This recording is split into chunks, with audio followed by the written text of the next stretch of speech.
السلام عليكم ورحمة الله وبركاته. عاملين ايه؟ يا رب تكونوا بخير دايما وفي احسن حال. قبل ما نبدأ الفيديو بتاعنا كده ما تنسوش تنزلوا تحت في التعليقات صلوا على النبي، وبعدين ترجعوا تكملوا معايا الفيديو للاخر. النهاردة بقى هنعمل مع بعض شاورما بالسندوتشات بتاعتها، يعني هنعمل سندوتشات شاورما. تمام. هنا اللي معايا ده نص كيلو صدور فراخ. تمام. معايا معلقة صغيرة جنزبيل، معايا معلقة صغيرة كاري، وكزبرة وكمون ومرق الدجاج وتوم وبصل بودر. من كل ده معلقة صغيرة. تمام. وكمان توم مفروم ومعلقتين ليمون ومعلقتين خل ومعلقتين زيت. تمام. وعلبة زبادي. هتنزلي كده الاول بعلبة الزبادي، وبعدين التوابل اللي انا قلت عليها ومعلقة توم مفروم، وهتقلبيه كده كله في بعضه. هتخلطي يعني التوابل مع الايه، مع الزبادي الاول، وبعدين بقى تنزلي عليها بمعلقتين عصير ليمون او عصير ليمونة يعني. تمام. وبعدين معلقتين خل، معلقتين كبار خل، وده الزيت. تمام. وبعدين بقى تنزلي عليهم بالفراخ. نص كيلو صدور فراخ هتقطعي قطع بقى على قد ما انت عايزاها، عايزاها وسط، عايزاها كبيرة، عايزاها صغيرة قوي، على حسب ما انت عايزة تقطعيها هتقطعيها. وبعدين بقى تركنيها في التتبيلة دي، يعني المفروض تتبل من الصبح لحد ما تيجي تعملي، او على الاقل خالص تسيبها ساعتين 3 في التتبيلة. يلا نكمل الفيديو بتاعنا. تعالوا بقى نسيب التتبيلة بتاعتنا ونعمل التومية. تمام. هيبقى فيه كوباية مية عليهم 3 معالق نشا. تمام.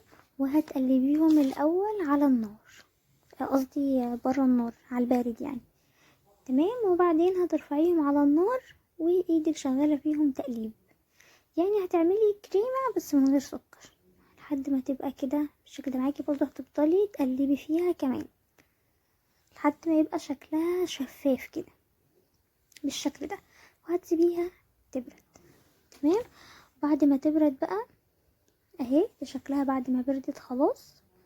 تمام. معانا ايه تاني؟ معانا كوباية لبن، ومعانا نص كوباية زيت، وربع كوباية ليمون، وربع كوباية خل، وتوم مفروم، وملح، وواحدة مايونيز. تمام. هتحطي كده النشا دي في الخلاط، وتنزلي عليها بالخل والليمون. هو احنا هنا انا كنت حاطه نص كوبايه لبن بس زودت كمان نص كوبايه. تمام. كل ده ما عدا الزيت. تمام. الثوم والملح والخل والمايونيز والليمون واللبن والنشا كل ده في الخلاط. دي واحده مايونيز هتحطيها عليها عشان تديلها طعم حلو، يعني هي بصراحه كانت حلوه قوي. وبعدين بقى تضربيها في الخلاط، وهتزودي اول ما تلاقيها انضربت يعني هتبداي تزودي الزيت من فوق واحده واحده. هنا كده اهو كانت تقيله، فايه بدأنا نضيف لها لبن تاني نص كوبايه تانية واحده واحده. يعني في الاول حطيت نص كوبايه، وهنا كملت كمان بنص كوبايه. تمام. هنا الخلاط كان بيقول لي والله ما انا واقف مكاني همشي، يعني همشي. تمام. وبعدين بقى كانت ماما ايه نازله بقى خلاص كانت جهزت، كنا نزلت عليها بالزيت من فوق. شايفينكم عامله ازاي. وبقى هتسيبيها في التلاجة او جنبك المطبخ، بس افضل يعني في التلاجة لحد ما يجي ايه، لحد ما نكملوا الفطار بتاعنا. تمام. كان طعمها حلو قوي. واللي بيحبها هيبقى قولي في التعليق. هنا بقى ده كده زيت وعليها ليا. تمام. كده هتبدأي تنزلي بالفراخ بكل التتبيلة اللي عليها ده طبعا بعد ما تثبت في التتبيلة حوالي تقريبا كده 2.5 ساعة او 3.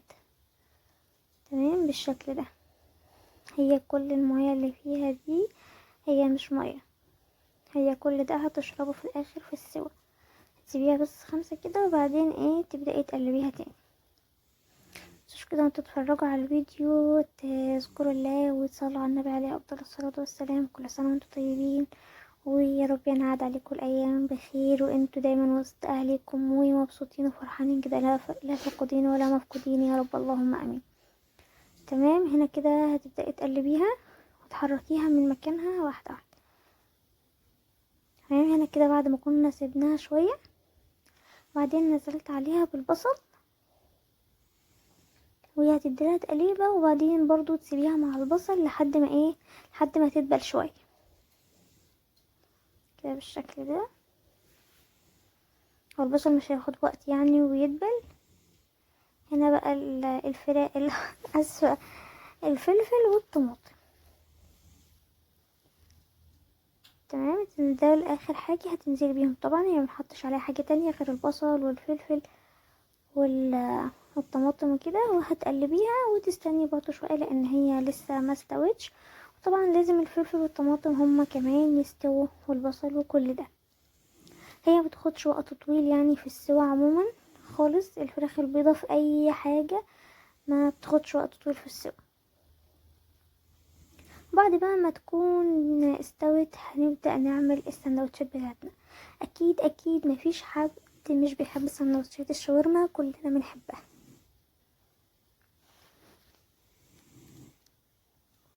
وهنا بقى كانت ماما بتعمل العيش السوري بتاعها.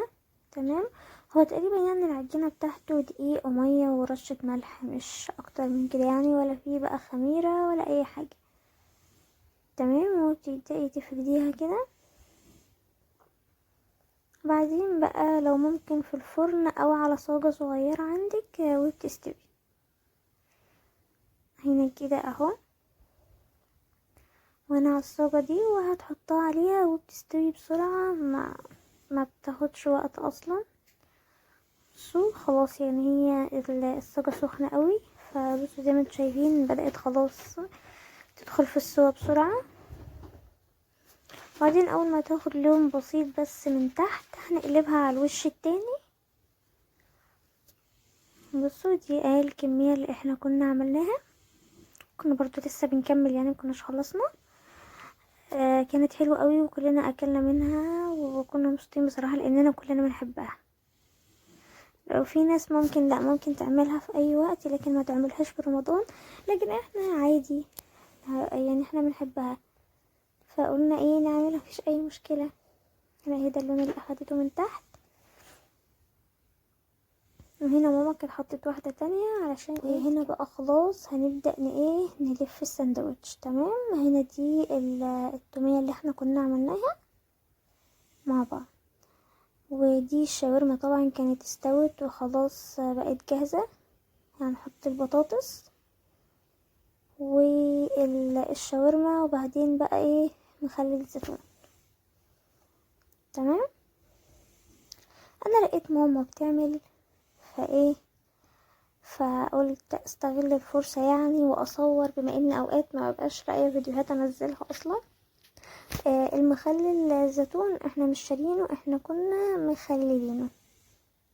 تمام، كانت ماما يعني شايله منه النوايا بتاعته من قبل ما من قبل ما تخلله يعني وكده. تمام، وكانت تحطها على جنبها على صينيه لحد ما تخلص.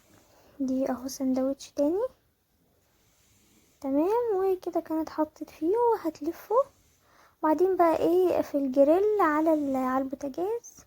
تمام، تديني بس دهنة زيت بسيطة بالفرشة كده وهتحطيه في. بصي اللون يعني متحمر ما شاء الله، كان حلو قوي، ولا كانت تسلم ايديها بجد. هنا كده بقى كنا خلاص خلصنا، كانت تعبت بصراحة. تمام، ده كان شكلها اهو، كنت بوريها لكم من جوه. يا رب يكون الفيديو عجبكم، ما تكونوش نسيتوا اللايك للفيديو وسبتوا لي كومنت جميل من كومنتاتكم، ودمتم في امان الله، والسلام عليكم.